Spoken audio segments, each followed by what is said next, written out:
Leonetti, bonsoir. Bienvenue Bonsoir. au Talk Orange Le Figaro. Vous êtes ministre chargé des relations européennes, pardon, des affaires européennes, je fais une confusion, et vice-président du Parti radical. Mais c'est d'abord aux médecins que vous êtes également, que j'aurais souhaité m'adresser, en vous proposant de regarder une vidéo qui fait beaucoup de bruit sur le net, même si elle est très brève. C'est Michel Rocard qui parle de Dominique Strauss-Kahn.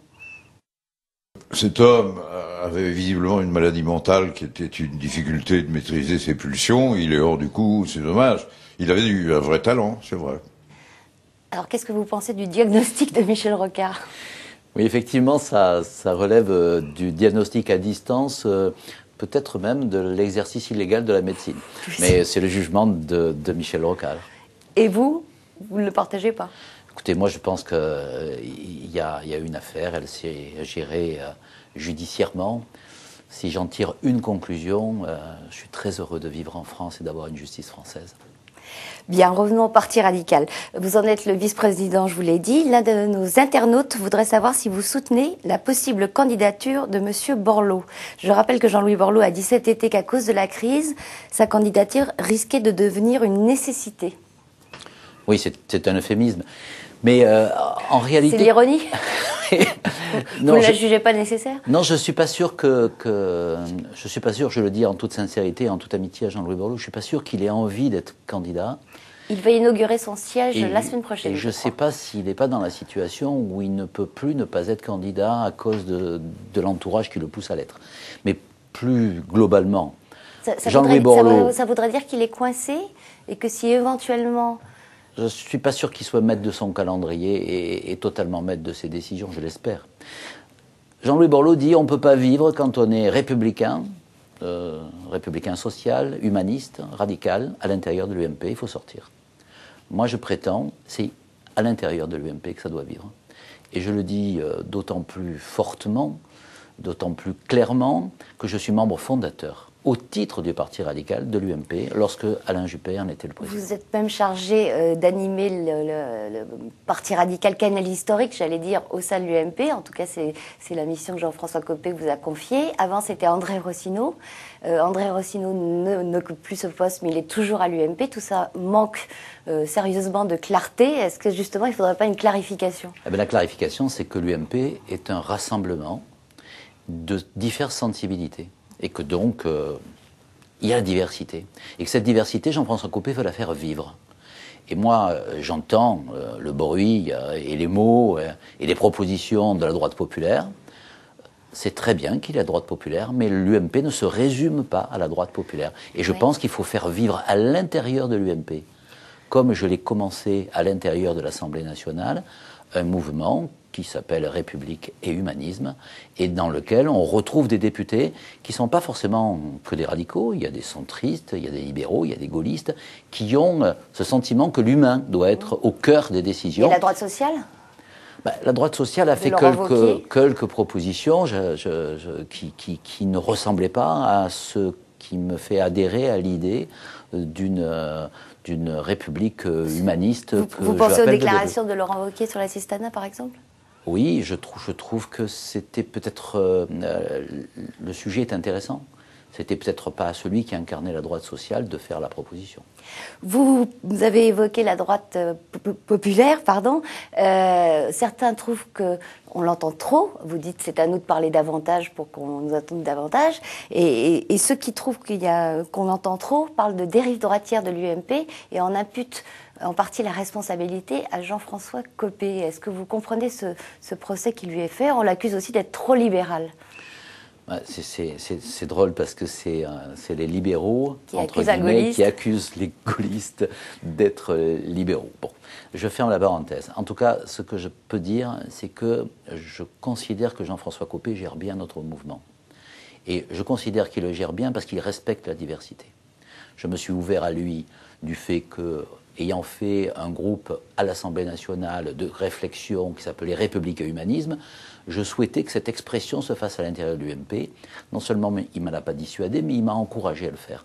Et donc, désormais, ce groupe, cette sensibilité va s'exprimer, elle va faire des propositions. Je n'ai pas à dire que la droite populaire est une dérive. Je n'ai pas à dire non plus que la droite populaire ne doit pas parler. Je dis simplement qu'on ne peut pas être dans une diversité et n'entendre qu'une sensibilité. Donc la sensibilité que je souhaite incarner, qui est celle des républicains humanistes, eh bien on l'entendra aussi et avec l'accord de Jean-François Copé à l'intérieur de l'UMP. Alors vous pensez le plus grand bien de Jean-François Copé, ça veut dire que vous ne serez pas au meeting de rentrée de Xavier Bertrand à Nice avec Christian Estrosi? Alors écoutez, est-ce que dans le monde politique, il faut absolument être obligé d'avoir un ennemi quand on a un ami? Est-ce qu'aujourd'hui, nous ne sommes pas dans une configuration dans laquelle nous devons soutenir, dans une période de crise et dans l'intérêt de la France et dans une année utile, l'action du gouvernement et du président de la République? Ça, c'est un conseil à Christian Estrosi et à C'est Xavier un conseil- Bertrand c'est un qui ont, conseil- qui ont critiqué la gestion de Jean-François C'est un Copé. conseil à tout le monde. Voilà, nous allons réussir que dans la diversité, dans l'union. La diversité, c'est notre richesse et l'union, c'est notre force. Ce matin, on change de sujet. La ministre du Budget, Valérie Pécresse, s'est prononcée en faveur d'une TVA sociale. Je voudrais connaître votre position sur cette TVA sociale, dont je signale au passage qu'elle creuserait encore plus la différence entre le système français, le système fiscal français et le système fiscal allemand, alors qu'on est en plein rapprochement. En tout cas, c'est ce qu'essaient de faire Angela Merkel et Nicolas Sarkozy. La TVA sociale est mal nommée. C'est pas une taxe supplémentaire pour faire du social. En réalité, c'est, comme le dit Jean-François Copé, une taxe anti-délocalisation. Ça veut dire qu'on diminue le coût du travail et on augmente en valeur ajoutée à l'extérieur. Normalement, le prix ne change pas, mais le produit qui vient de Chine, eh bien, il est moins compétitif sur le marché français ou sur le marché européen. Donc l'idée est une bonne idée. Pour autant, aujourd'hui, nous sommes en période de crise. Et en période de crise, je crois que la priorité telle que l'a définie le président de la République, on ne creuse plus les déficits, règle d'or. On fait une convergence et une harmonisation de notre fiscalité avec l'Allemagne. Pourquoi avec l'Allemagne? Parce que c'est historique et que l'Europe se construit sur une idée franco-allemande. Mais en même temps, parce que la France et l'Allemagne, c'est plus de 50% du PIB de l'Europe. Donc c'est une bonne idée, mais pas en ce moment. Vous venez de mentionner la règle d'or. Est-ce que vous êtes pour la convocation du Parlement en congrès pour inscrire cette règle d'or dans la Constitution? Je crois qu'il faut l'envisager. Je veux dire que... C'est pas dangereux? On est au moment crucial où les socialistes se battent entre eux et donc ils ne disent rien.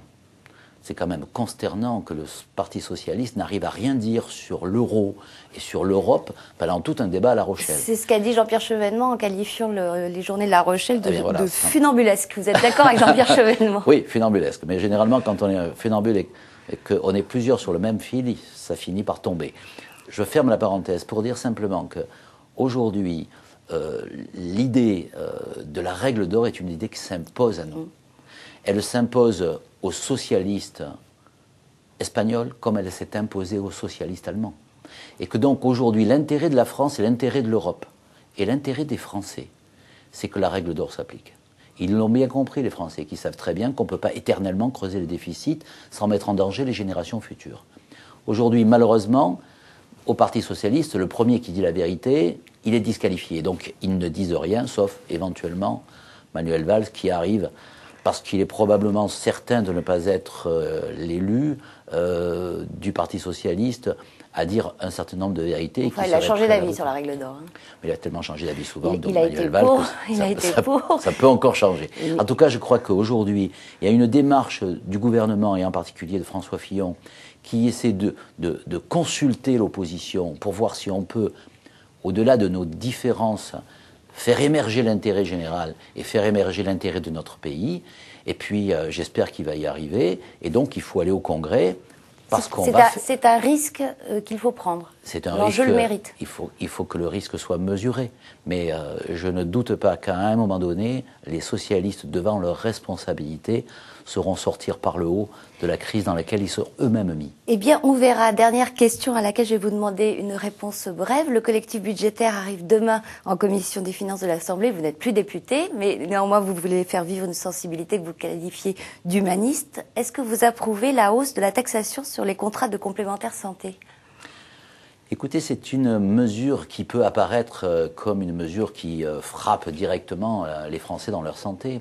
Et pour autant, chacun sait que les mutuelles, qui ont été très protégées, puisqu'elles avaient une fiscalité inférieure à ce qu'est la règle, ont des marges de manœuvre.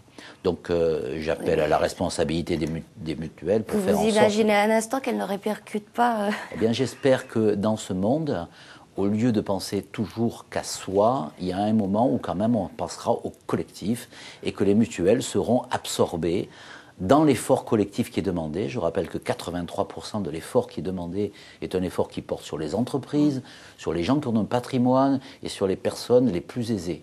Eh bien, peut-être que les mutuelles peuvent aussi faire un effort collectif. Vous pouvez toujours leur demander. Jean Leonetti, je vous remercie. C'est moi. Demain, nous recevrons Brice Hortefeux, vice-président du Conseil national de l'UMP. Bonsoir et à demain.